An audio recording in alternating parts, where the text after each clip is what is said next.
Assalamualaikum warahmatullahi wabarakatuh. Saya Sri Wartini, mahasiswa program Doktor Manajemen Pendidikan Universitas Mula Warman, mempresentasikan tugas mata kuliah Manajemen Pendidikan Dasar, Menengah, dan Tinggi dengan dosen pengampu Profesor Dr. Hajah Laili Komariah MSI dengan topik strategi kolaborasi sekolah dengan komunitas. Pendahuluan. Dalam dunia pendidikan yang terus berkembang, sekolah tak dapat berjalan sendiri. Dalam upaya menciptakan pendidikan yang bermutu, peran serta masyarakat tidak lagi sebagai pelengkap, tapi sebagai elemen yang perlu terlibat secara aktif dan menjadi salah satu unsur utama dalam membentuk ekosistem belajar yang adaptif, relevan, dan berdaya saing. Salah satu representasi nyata dari keterlibatan masyarakat dalam pendidikan yakni kehadiran komite pendidikan. Kehadirannya bukan sekedar sebagai partisipasi pelengkap administrasi seperti di struktur sekolah, tapi kolaborasi transformasi yang mampu mendorong inovasi nyata di sekolah. Apalagi di tengah kompleksitas tantangan pendidikan saat ini, mulai dari digitalisasi pembelajaran, perbaikan infrastruktur, sampai penguatan karakter, sehingga kolaborasi antara sekolah dan komite pendidikan menjadi titik kunci yang tak bisa dipandang sebelah mata. Pengertian. Komite sekolah adalah badan mandiri yang mewadahi peran serta masyarakat dalam rangka meningkatkan mutu, pemerataan, dan efisiensi pengelolaan pendidikan di satuan pendidikan. Strategi kolaborasi adalah rencana atau metode yang digunakan untuk bekerja sama dengan orang lain atau kelompok untuk mencapai tujuan bersama, menyelesaikan tugas, atau mengembangkan ide, seperti melibatkan komunikasi yang efektif, pertukaran ide, dan upaya bersama untuk mencapai hasil terbaik, dengan tujuan meningkatkan kualitas efisiensi pekerjaan, mendorong inovasi dan kreativitas, membantu memecahkan masalah yang rumit, serta membangun hubungan yang kuat dengan rekan kerja atau mitra. Efektivitas strategi kolaborasi dapat dilihat dalam perencanaan bersama, yaitu yang pertama adalah jaring aspirasi masyarakat. Komite sekolah berperan sebagai mediator untuk menjaring aspirasi masyarakat terkait pendidikan dan menyampaikan usulan kebijakan atau program pendidikan di sekolah. Yang kedua, menyusun visi dan misi.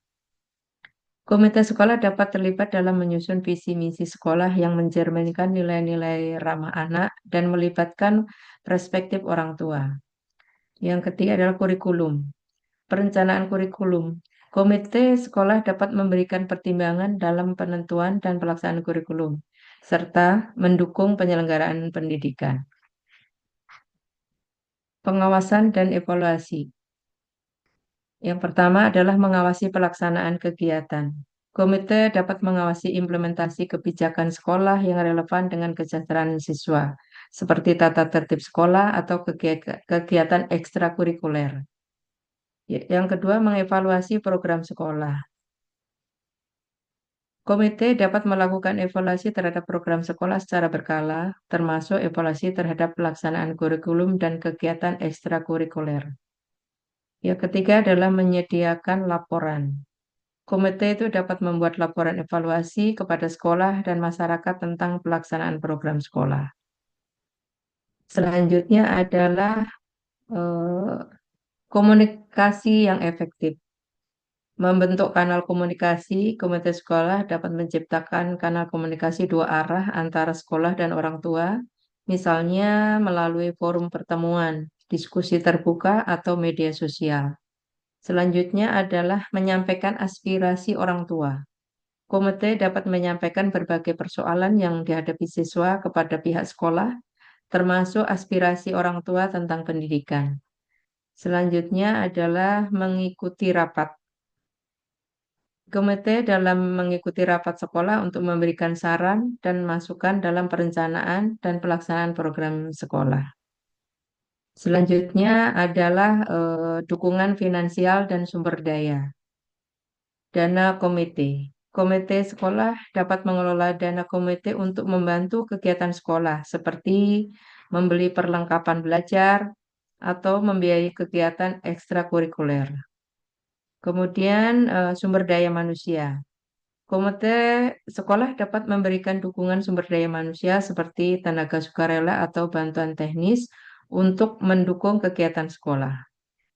Selanjutnya adalah kerjasama dengan dunia usaha, di mana komite sekolah dapat menjalin kerjasama dengan dunia usaha dan industri untuk mendapatkan bantuan finansial atau sumber daya lainnya untuk mendukung pendidikan di sekolah. Selanjutnya yaitu pembentukan sekolah ramah anak, di mana komite sekolah dapat menyusun tata tertib dengan terlibat dalam menyusun tata tertib sekolah itu yang ramah anak, termasuk aturan tentang pengaduan kekerasan dan diskriminasi. Kemudian menciptakan lingkungan belajar yang aman, di mana komite sekolah dapat membantu menciptakan lingkungan belajar yang aman, nyaman bagi siswa, termasuk untuk mendukung kegiatan yang meningkatkan kesadaran tentang perlindungan anak. Menyediakan ruang dialog, di mana komite sekolah dapat menyediakan ruang dialog antara siswa, guru, dan orang tua untuk membahas isu-isu terkait pendidikan dan kesejahteraan siswa. Sesuai dengan yang sudah saya utarakan tadi, kesimpulannya adalah kolaborasi antara sekolah dan komite sekolah adalah kunci untuk meningkatkan kualitas pendidikan dan kesejahteraan sekolah. Dengan saling memahami, menghargai, dan bekerja sama, pihak sekolah dan komite dapat mencapai tujuan bersama untuk menciptakan lingkungan belajar yang lebih baik bagi semua siswa.